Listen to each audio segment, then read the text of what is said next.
ସମସ୍ତଙ୍କୁ ନମସ୍କାର। ଏକ ଅପଡ଼େଟ୍ ଆସି ଯାହାକି ରହିଲା ଫାଇନାଲ୍ ରେକମେଣ୍ଡେଡ଼ ଲିଷ୍ଟ AEEର, ଯେଉଁଟାକି ଯଦି କହିବା ଆମେ ଏ ବର୍ଷ ସବୁଠୁ ସ୍ପିଡ୍ ଯେଉଁଟାକି ହେଇଛି ନୋଟିଫିକେସନ୍ ବାହାରିଲା ତାପରେ ରିଜଲ୍ଟ ଦେବା ଭିତରେ ସବୁଠୁ କମ୍ ସମୟ ଭିତରେ, ମାନେ ୱିଦିନ୍ ଦ 11 ମନ୍ଥ ଭିତରେ ରିଜଲ୍ଟ ଆସିଯାଇଛି। ଯେମିତିକି ନୋଟିସ୍ ଏଇ ବର୍ଷ ହିଁ ଆସିଥିଲା, ଏଇ ବର୍ଷ ହିଁ ରିଜଲ୍ଟ ମଧ୍ୟ ଆସିଯାଇଅଛି, ଯେଉଁଟାକି ବହୁତ ବଡ଼ ଜିନିଷ।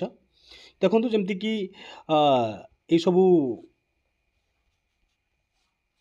ଅଛି, ଆପଣ ଦେଖି ନିଅନ୍ତୁ।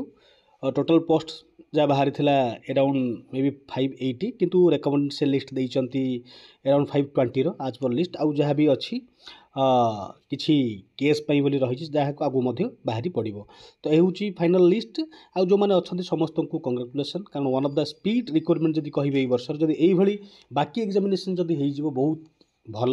ତ ଏଇଥିପାଇଁ ପିଲାମାନଙ୍କୁ ହିଁ ଭଏସ୍ ରେଜ୍ କରିବାକୁ ପଡ଼ିବ, ବାରମ୍ବାର ସରକାରଙ୍କୁ ନୋଟିସ୍ କରିବାକୁ ପଡ଼ିବ, ତାଙ୍କ ସାମ୍ନାକୁ ଆଣିବାକୁ ପଡ଼ିବ ପ୍ରୋବ୍ଲେମ୍ କେତେ କ'ଣ ହେଉଛି ପିଲାମାନଙ୍କର। ବହୁତ ଭଲ କଥା, ସମସ୍ତଙ୍କୁ କଂଗ୍ରାଚୁଲେସନ୍। ଯେଉଁମାନେ ବି ଫାଇନାଲ୍ ଲିଷ୍ଟରେ ଅଛନ୍ତି, ଆକର୍ଡ଼ିଂ ଟୁ ଯେଉଁଟା ରିକ୍ୱାରମେଣ୍ଟ ଥିଲା 580ର, ସେଇ ଭିତରୁ ଯେମିତି କାଟାଗୋରୀ ୱାଇଜ୍ ଯାହା ଯାହା ଯେମିତି ଅଛି ସେତିକି ପିଲାର ଲିଷ୍ଟ ସେମାନେ ଦେଇଛନ୍ତି, କିନ୍ତୁ ଲିଷ୍ଟ କେବଳ ଅଛି 520 ପିଲାମାନଙ୍କର। ଏଇଟା ବି ଧ୍ୟାନ ଦେବେ। ଆଉ ଯେଉଁମାନଙ୍କର ନାହିଁ ସେମାନେ ଡୋର୍ ଷ୍ଟେପ୍ରେ ଅଲରେଡ଼ି ପହଞ୍ଚି ଯାଇଛନ୍ତି। ଆଗକୁ ଯେଉଁ ଆସୁଥିବା ରିକ୍ୱାରମେଣ୍ଟରେ ସେମାନେ ମଧ୍ୟ ଇନ୍ ହେଇଯିବେ। କିନ୍ତୁ ଲାଗି ପଡ଼ନ୍ତୁ ନିଜ ପ୍ରୟାସରେ, ଯେତେ ପର୍ଯ୍ୟନ୍ତ ଆପଣମାନେ ଲକ୍ଷ୍ୟରେ ପହଞ୍ଚି ନାହାନ୍ତି। ପୁଣି ଥରେ ସମସ୍ତଙ୍କୁ all the best for your future.